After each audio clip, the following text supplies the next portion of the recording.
পুতুল ডায়েরি, ভালোবাসার কুড়ে ঘর, তোমার আমার কল্পনার রাজ্য।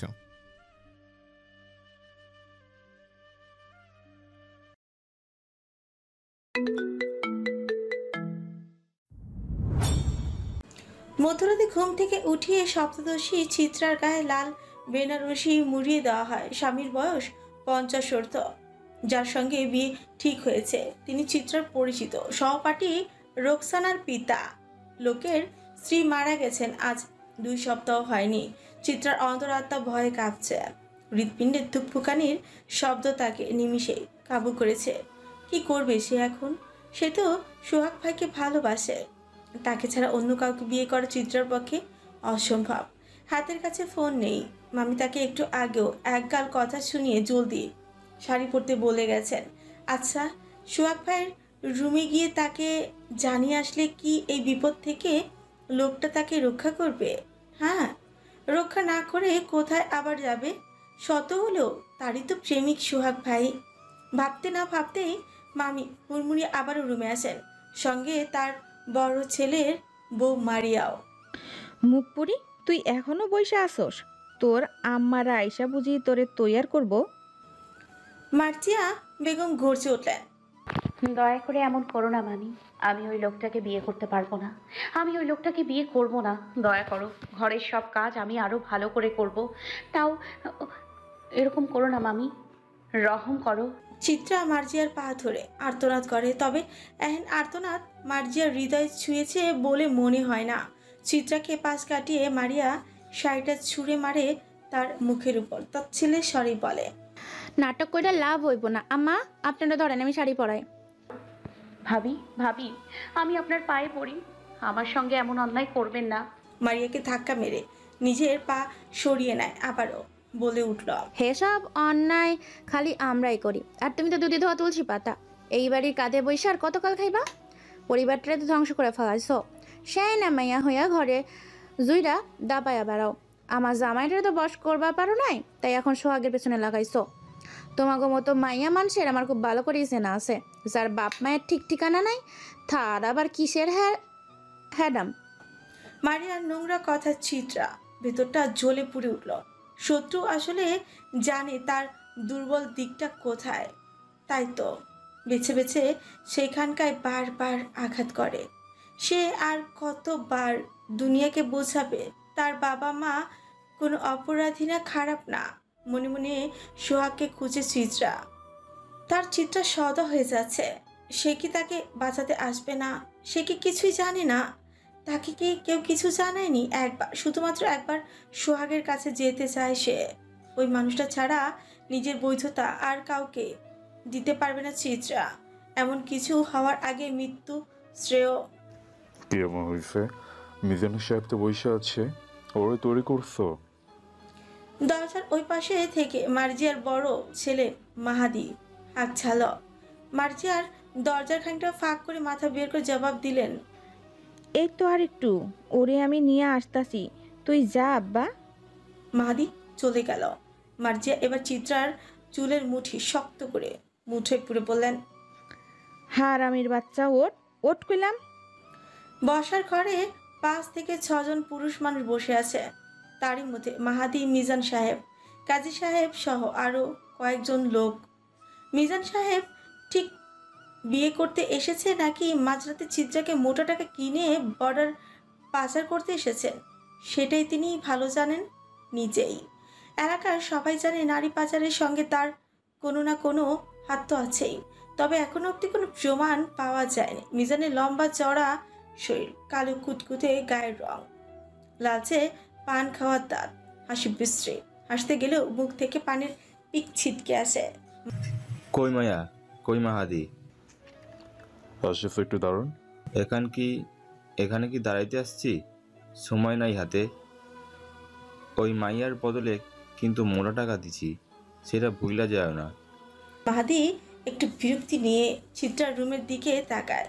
হুট করে রুমের দরজা খুলে যায়। ভেতর থেকে বেরিয়ে আসে লাল শাড়ি পরা একটা মেয়ে, মাথায় ঘোমটা। মারিয়া শক্ত করে চিত্রার বাহু ধরে আছে। চিত্রার ফর্সা মুখখানা কাঁদতে কাঁদতে লাল হয়ে ফুলে উঠেছে। এখনো চোখ দিয়ে জল গড়িয়ে গড়িয়ে পড়ছে। চিত্রা একটি বার চোখ তুলে দেখার চেষ্টা করলো তার সোহাগ কোথায়, কেন সে এখানে নেই। বুক মুচড়ে আসছে তার। চিত্রাকে বসানো হলো সোফায়। মামা কোথায়? দু চোখ একটিবার মামাকে খোঁজার চেষ্টা করলো। সে কি তার চিত্রাকে রক্ষা করবে না? কিন্তু কেমন করে বা রক্ষা করবে? মামা যে নড়াচড়া থেকে শুরু করে কথা বলার শক্তিও হারিয়ে বিছানায় পড়ে আছে। চিত্রার কষ্ট, তার বাবার নজর হয়তো কি গাড়ে। মাঝে মাঝে চিত্রা অসহায় মুখটির দিকে তাকিয়ে দু চোখ থেকে জল গড়িয়ে পড়ে মঞ্জুর কাদিরের। হইছে, এমনি তো অনেক দেরি হইয়া গেছে, কাজী সব জলদি বিয়া পড়ান। বউনিয়া আমারে আবার অনেককে আজকে কুমিল্লা যাইতে হইব, রাতেই রওনা হুমু। বলল মিজান। মিজানের কাঁধে হাত থেকে পাশ থেকে আরেকজন লোক বাঁকা হেসে বলল, কি মিয়া বিয়া কইরা কুমিল্লা কেন যাইবা? বাসুর করবা না নাকি আগের মতন এখন আর জোর নাই? হো করে লোকটি হেসে উঠেন। পাশে বসে থাকা বাকিরাও হাসেন, যেন একটু আগে খুব গর্ব হওয়ার মতো কথা হয়েছে এখানে। চিত্রার ঘৃণা লাগছে।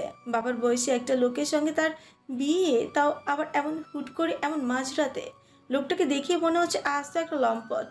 শাড়ির ওপর দিয়ে চিত্রাকে কেমন করে চোখ দিয়ে গিলে খাচ্ছে। কাজী সাহেব নড়ে চড়ে বসে বিয়ে পড়ানোর জন্য। মাহাদি একবার আর চোখে চিত্রার দিকে তাকান। একটু আগেও ঘর থেকে মেয়েটার আহাজারি শোনা যাচ্ছিল। মুহূর্তে কেমন হলো যে এতটা নিশ্চুপ হয়ে গেছে। যাকে ভালো হয়েছে, ঝামেলা না করলেই তো হলো। তো বিয়ে শুরু করা যাক। কাজী জিজ্ঞেস করলো। হ্যাঁ, শুরু করেন। কাজী খুতবা করে বললেন। কাজী মরহুম মুন্সি সাহেবের বড় ছেলে মোহাম্মদ মিজান সাহেবের সঙ্গে। সাহেব হঠাৎই থমকে গেলেন। সদর দরজা একেবারে ভেঙে ফেলার মতো শব্দ করা, যেন দরজা আঘাত করছে কেউ।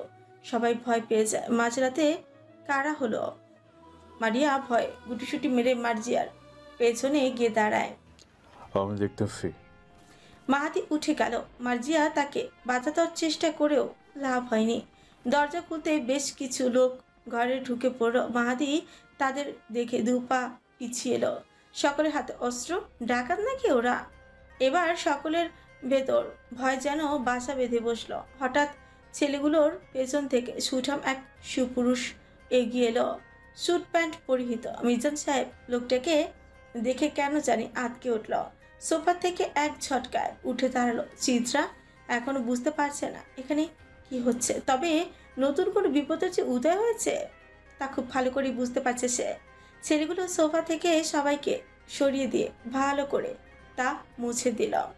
লোকটা এসে সোফায় বসে পায়ের উপর পা তুলল। ছেলেগুলোর মধ্যকার একজন এগিয়ে এসে লোকটির শরীর থেকে স্যুট খুলে হাতে নিল। ফারাজের পাশেই দাঁড়ালো সে। লোকটি ভাবলেশীন ভাবে টেবিলের উপর রাখা মিষ্টির প্লেট থেকে একটা মিষ্টি মুখে দিয়ে জিজ্ঞেস করল, তো মিজান সাহেব, জোয়ান মেয়েদেরকে যদি আপনাদের মতো চাচারা এই বিয়ে করে ঘরে নিয়ে যায়, তবে আমাদের মতো ভাতিজাদের কি হবে?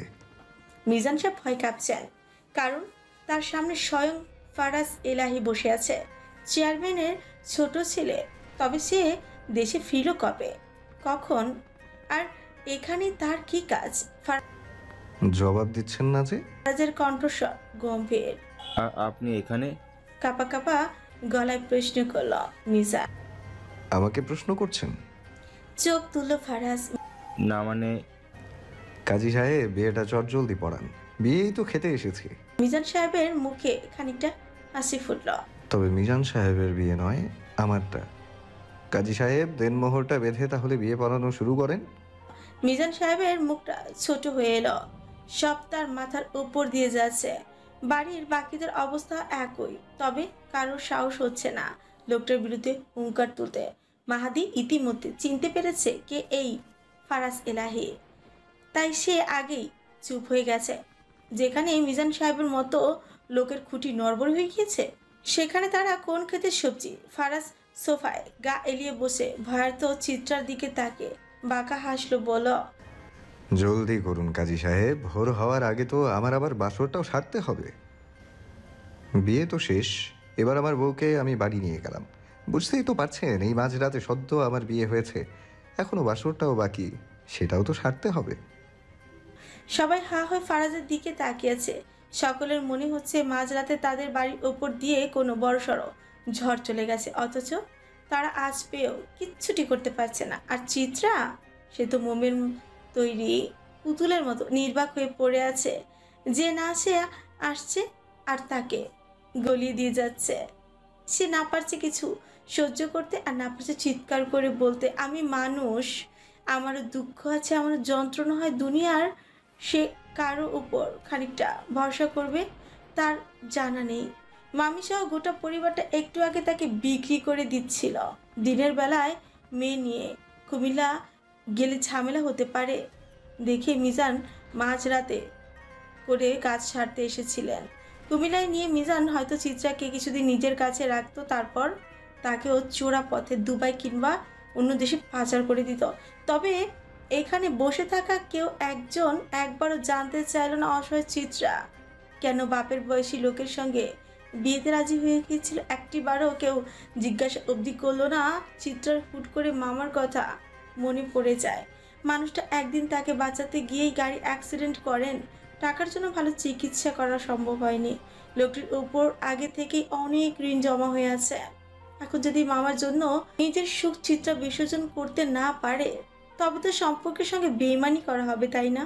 মামার চিকিৎসার টাকার কথা ভেবেই তো বিয়েতে রাজি হয়েছিল চিত্রা, কিন্তু মাঝ থেকে আরেকটা ঢেউ এসে সব কিছু নিজের আধিপত্যে ধ্বংস করে চলে গেল। তবে এই লোকটার চোখে কোনো রূপ করুণা আছে কিনা চিত্রার জানা নেই। আপাতত সে জানে এই লোকটা তার সব, তার অভিভাবক, তার বৈধ পুরুষ। তবে 3 অক্ষরে কবুলে সম্পর্ক হলে ভালোবাসা তো হয়ে যায় না। নিজের প্রতি ঘৃণা হচ্ছে চিত্রার। সোহাগের সঙ্গে সে তো অন্যায় করে ফেলেছে। সোহাগ যদি জানতে পারে তার চিত্রা আজ তার কথা না ভেবেই এত বড় সিদ্ধান্ত নিয়েছে, তখন কি হবে? চিত্রা জানে তার উল্টে যাওয়া জীবন আর ঠিক হওয়ার নয়। এমন কপাল নিয়ে কেউ জন্মায়? মানুষ এত অভাগা হয়? চিত্রার চোখের কোণে জল। বাড়িতে সোহাগ নেই। চিত্রার জানা নেই সে কোথায় আছে। ভাষাতেই তো ছিল সে, কিন্তু এখন আর নেই। থাকলে কি চিত্রার এমন পরিস্থিতির পরও বাড়িতে আসতো না? গাড়িতে ওঠার আগে মামাকে শেষবারের মতো দেখতে চেয়েছিল চিত্রা, তবে ফারাজ এলাহি দেখতে দেয়নি। তার হাতে নাকি সময় নেই। অন্ধকার রাতে হাজারো স্মৃতি মোড়ানো বাড়িটিকে একবার নয়ন ভরে দেখলো সে। তারপর শাড়ির সামনে গাড়িতে উঠে বসলো। ফারাজের কালো মার্সিডিজ, আগে পিছে আরও 2টি গাড়ি, অস্ত্র হাতে দাঁড়িয়ে থাকা লোকগুলো সেসব নিয়েই গাড়িতে উঠে বসলো। গাড়ি ছেড়ে দিল। চিত্রা জানে না তার গন্তব্য কোথায়, ভাগ্য তাকে কোথায় নিয়ে যাচ্ছে, কি লেখা আছে তার অভাগা কপালে। কান্নাকাটি বন্ধ করো। মেয়ে মানুষের কান্না আমার সহ্য হয় না, খুবই বিরক্তিকর। তোমার তো খুশি হওয়ার কথা, বুড়োর বউ না হয়ে তুমি এলাহি বাড়ির ছোট বউ হয়েছো। ফারাজের টান টান গলার স্বর। চিত্রা আঁচল দিয়ে চোখের জল মুছে ফারাজের দিকে তাকায়, জিজ্ঞাসা করে, আপনি কে? আমাকে বিয়ে করলেন কেন? ফারাজ হাতের গিটারটায় শেষ টান দিয়ে জানালার গ্লাস নামিয়ে টোকা মেরে অন্ধকার অজানা ছুঁড়ে ফেলে। কপাল চুলকে জবাব দেয়, কৈফিয়ত জিনিসটা আমার বড্ড অপছন্দ। ফার্দার আমায় এভাবে হুটহাট প্রশ্ন করবে না মিসেস এলাহি। আর আমি কে সেটা জানানোর জন্যই তো বিয়েটা করলাম। তোমারও তো জানার হক আছে তোমার স্বামীকে। ডোন্ট ওয়ারি, আজ না হয় কাল অবশ্যই জানতে পারবে। হাসলো ফারাজ। ফারাজকে ভালো করে একবার পরখ করলো চিত্রা। গায়ে সাদা শার্ট, কালো একটা প্যান্ট পরা, গায়ের স্যুটটা খোলার পর আর পরেনি। হাতের কবজিতে রোল্যাক্স করি, চোখের মনি কালো নাকি বাদামি কে জানে, অদ্ভুত রং। গালে চাপদাড়ির উজ্জ্বল চেহারা আভিজাত্য আছে বলতেই হবে। উরুর উপর রেখে ল্যাপটপে কি যেন ঘাটাঘাটি করছে। চিত্রা চোখ নামিয়ে জানলার দিকে তাকায়।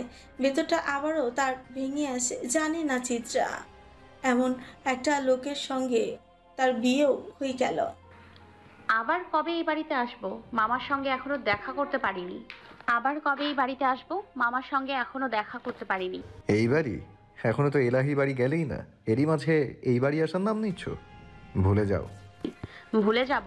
ফারাজ এগিয়ে এসে চিত্রার গালে হাত বুলিয়ে থুতনি চেপে ধরে। হ্যাঁ, এই বাড়ির নাম ঠিকানা সব স্মৃতি ব্রেনের স্টোরেজ থেকে পার্মানেন্ট ডিলিট মারো। তা না হলে তোমার ব্রেনটাকে আমি রিসেট মারলে কিন্তু নিজের নামটাও ভুলে যাবে, মিসেস চিত্রাঙ্গনা চিত্রা এলাহি।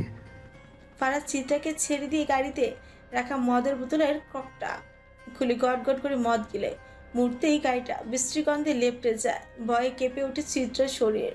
লোকটার গলার স্বর গভীর হলেও কেমন যেন বিষ মিশে আছে সেইখানটায়। ভয় করছে চিত্রার, খুব ভয় করছে।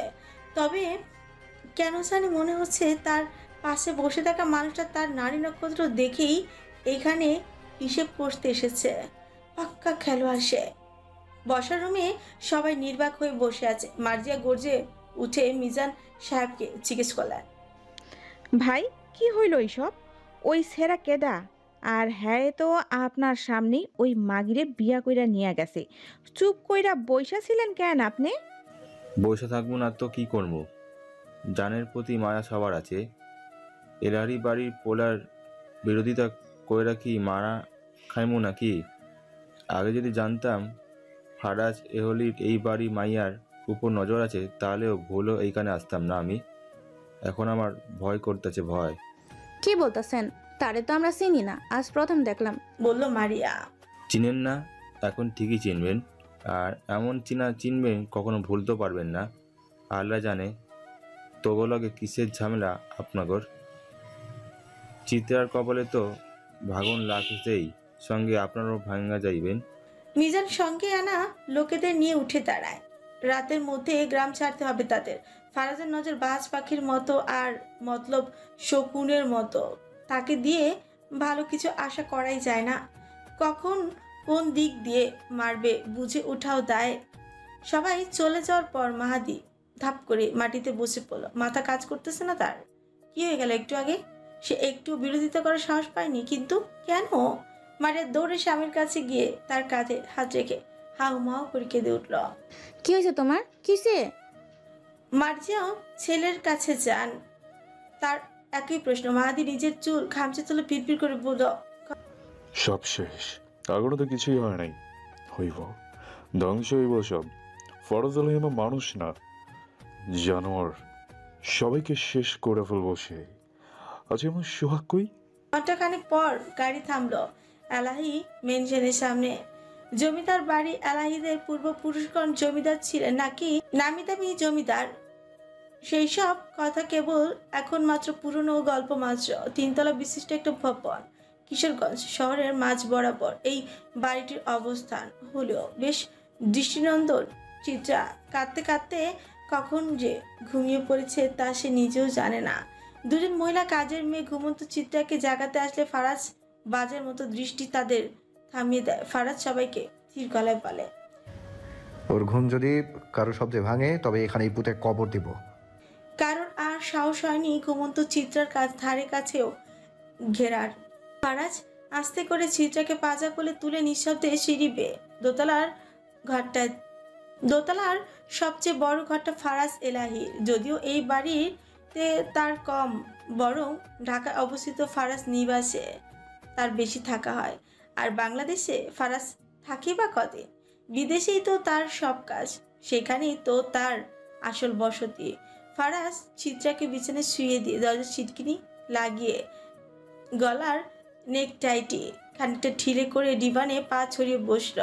হুইস্কির কয়েকটা খুলে গ্লাসে ঢেলে নিল কিছুটা, তাতে 2-1 টুকরো আইস কিউব ছেড়ে দিয়ে এক চুমুকে সবটা গিলে ফেলল। চিত্রা নিজেও কি জানে সে এমন গভীর ঘুমে কি করে মগ্ন হলো জানে না।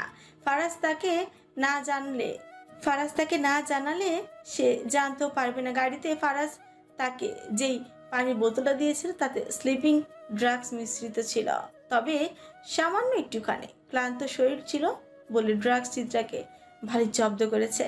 ফারাজের চোখ চিত্রার ধপধপে ফর্সা পেটের দিকে যায়। শাড়িটা সরে যাওয়াতে পেট দেখা যাচ্ছে। ফারাজ সিগারেট জ্বালিয়ে চিত্রার দিকে এগিয়ে যায়, বাম হাতে তার হুইস্কির বোতল। চিত্রা তখনও ঘুমে বিবল। ফারাজ কিছুক্ষণ চেয়ে থাকে, চিত্রাকে দেখল। নিষ্পাপ একটা চেহারা। অভাগীদের সাহসী হওয়াও ভালো না, আর বেশি দয়ালু হওয়া তো মোটেও না। তোমরা সুন্দররা আসলে একটু বেশি বোকা, নিজের কবর নিজেই খুঁড়তে বেশ পটু। ফারাজ ঝুঁকে পড়ে চিত্রার উপর। এত শান্তিতে তোমাকে কি করে ঘুমাতে দেই বলো, যেখানে তুমি নিজেই আবার ঘুম বরবাদ করে ঘুমাচ্ছ। ফারাজ হুইস্কির বোতলটা কাত করে ঘুমন্ত চিত্রার মুখের উপরই ঢেলে দেয়। ঘুমন্ত চিত্রার ধরফড়িয়ে জেগে ওঠে, মুখ বুক সব ভিজে গেছে। উপস, সরি ডার্লিং, গ্লাস ভেবে তোমার মুখে ঢেলে দিয়েছি। I mean whisky. শাড়িটা খুলে ফেলো।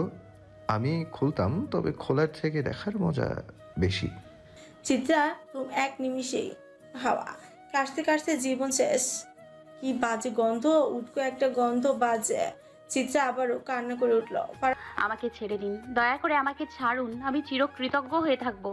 ও মা, বউ আমার এসব কি বলে? আমি তো তোমাকে এখনো ধরলামই না।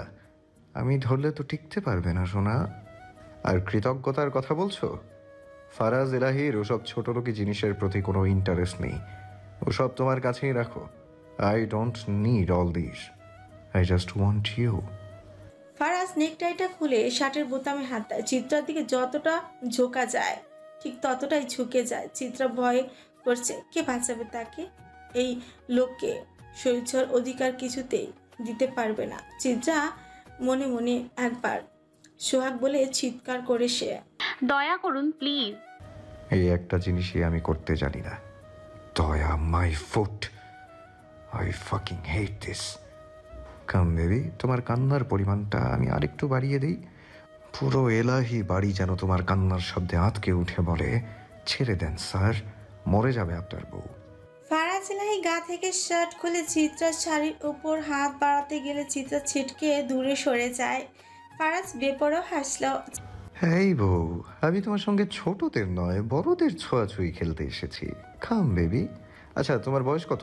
মানে আমি ভার ছেড়ে দিলে আমার লোড সামলাতে পারবে তো? চিত্রা আরেকটু পিছিয়ে জবাব দিল, 17। একটু বেশি ছোট হয়ে গেলে না? হাইট এত কম কেন তোমার? ছোটবেলায় বুঝি চেটে চেটে হরলিক্স খাওনি? হাসতে হাসতে ফারাজ হাত কখন যে চিত্রার বুকের কাছে জড়ানো শাড়ির উপর এসে পড়েছে বুঝেও পারেনি চিত্রা। সামনে যে মানুষটা আছে সে তার স্বামী, তার স্ত্রীর প্রতি একটা হক আছে, তা চিত্রা ভালো করে জানে। এখানে চিৎকার চাচামেচি করা যাবে না, নিষেধাজ্ঞা করলেও অভিশাপ জুটবে কপালে।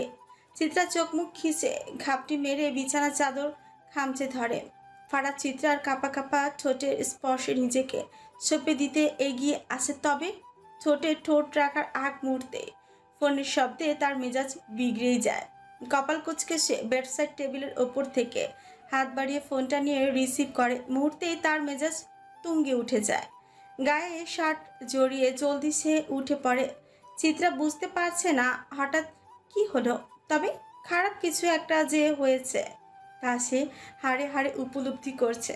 যদিও খুশি খুশি লাগছে, কারণ ফারাজ এলাহির হাত থেকে তো নিস্তার পাওয়া গেছে। এত খুশি হওয়ার প্রয়োজন নেই। আমি ছাড় দিয়েছি এর মানে ছেড়ে দিইনি। সময় হলে আরো নির্মমভাবে তোমায় ধরবো, তখন তুমি ঝরে পড়বে যেমনি ঝড়ে ভোরের শিউলি। আন্ডারস্ট্যান্ড? ফারাজ রুম থেকে বেরোনোর আগে চিত্রাকে আরেকবার হুঁশিয়ারি করে, যেমন ভাবে রেখে যাচ্ছি তেমন ভাবেই যেন এসে পাই। আই রিপিট, যেমন ভাবে রেখে যাচ্ছি তেমন ভাবেই এসে যেন পাই। হাতে আমার সময় নেই, এসে তো আমাকে বাসুটাও সারতে হবে, তাই না? আসার সময় তোমার জন্য পেন কিলার নিয়ে আসবো। বুঝতেই তো পারছো, আমার 32 বছরের ক্ষুধার ভার এক রাতে সহ্য করা তোমার পক্ষে অত সহজ হবে না ডার্লিং। কিন্তু চিন্তার কিছুই নেই, আমি আবার মানুষকে অভ্যস্ত করে তুলতে পারদর্শী। জানোই তো, মানুষ আবার অভ্যাসের দাস। অভ্যস্ত হলে সব সহ্য করতে পারবে। অন্ধকার রাত, মিহি চাঁদের আলো ট্রলার ধীর গতিতে বক্ষপুত্র নদের উপর দিকে ভেসে যাচ্ছে। নদী থেকে পানির কেমন একটা উটকো গন্ধ নাকে আসছে। ভোর হতে এখনো অনেকটা সময় বাকি। রাতের অন্ধকারে নদীর জলকে দেখতে কেমন কালো আর ভয়ঙ্কর দেখাচ্ছে। ট্রলারে আধমরা একটা লোক পড়ে আছে। দুজন যুবক তাকে আবারও শক্ত করে ধরে রেখেছে।